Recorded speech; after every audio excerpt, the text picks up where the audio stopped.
अशोक, चंद अशोक, महान चक्रवर्ती सम्राट अशोक, इसमें से कौन से अशोक?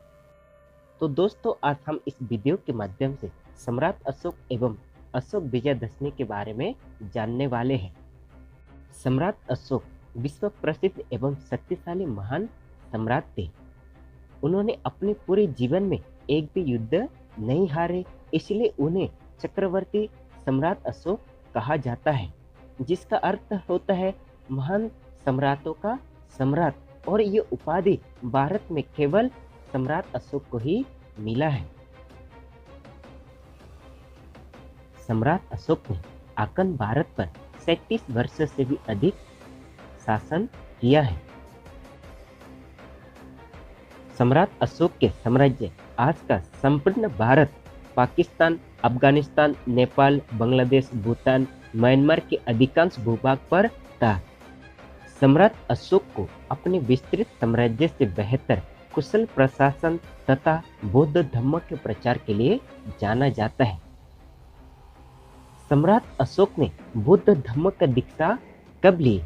क्या सम्राट अशोक कलिंग युद्ध के पहले हिंदू थे? नहीं, सम्राट अशोक कलिंग युद्ध के पहले भी बौद्ध ही थे। सिंहली अनुसृतीय दीपवंश एवं महावंश के अनुसार सम्राट अशोक कलिंग युद्ध के 2 साल पहले ही भगवान बुद्ध की मानवतावादी शिक्षाओं से प्रभावित होकर अपने शासन के 14वें वर्ष में निगुत नामक भिक्षु से बौद्ध धर्म का दीक्षा ग्रहण किए। सम्राट अशोक के हृदय परिवर्तन कब हुआ? 13वें शिलालेख के अनुसार कलिंग युद्ध में 1,40,000 व्यक्ति को बंदी बनाकर निर्वासित कर दिए गए तथा 1 लाख लोगों से भी ज्यादा लोगों का हत्या कर दिया गया। सम्राट अशोक ने भारी नरसंहार को अपनी आंखों से देखा। कलिंग युद्ध ने सम्राट अशोक के हृदय में महान परिवर्तन लाया। उसका हृदय मानवता के प्रति दया एवं करुणा से भर गया। तत्पश्चात मुगली पुत्र तिच्च नामक भिक्षु से प्रभावित होकर उन्होंने अहिंसा के मार्ग को त्याग कर पूर्णतः बौद्ध हो गए।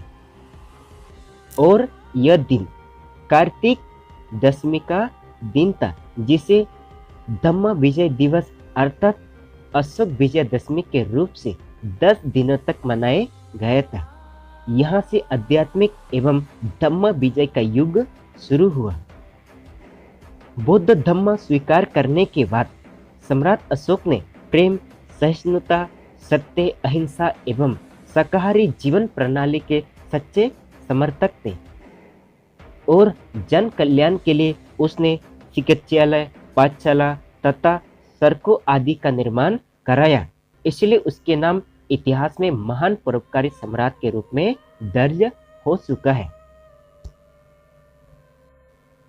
क्या सम्राट अशोक के संबंध रावण से है? क्या अशोक विजयदशमी का संबंध दशहरा से है? कुछ बौद्ध इतिहासकारों का मानना है कि अशोक विजयदशमी के महत्व को मिटाने के लिए कुछ आर्य ब्राह्मणों ने छल कपट से सम्राट अशोक के नातू बृहदत्त का हत्या पुष्पमित्र शुंग के द्वारा कर दिया गया। इसी कारण अहिंसा के विरोध में इसी दिन शस्त्रों का पूजन प्रारंभ की गई और इस दिन को दशहरा बना दिया गया, अर्थात 10 परमिताओं को रक्षा करने वाले का हर।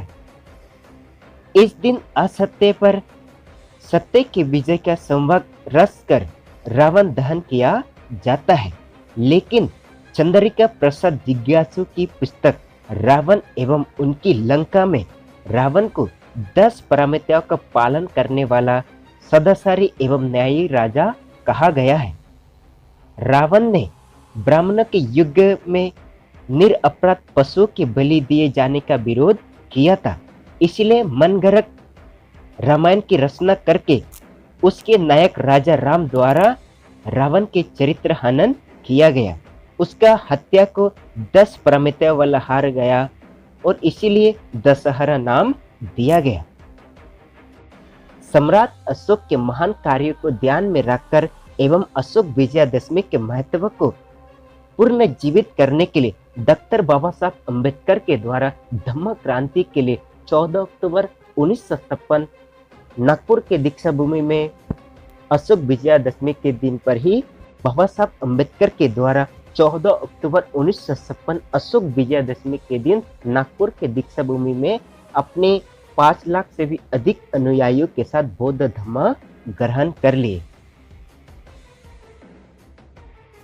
तो दोस्तों, इस प्रकार महान चक्रवर्ती सम्राट अशोक ने कलिंग युद्ध के बाद हिंसा के मार्ग को त्याग कर अहिंसा के मार्ग अपनाए एवं बुद्ध धम्म के प्रचार किए।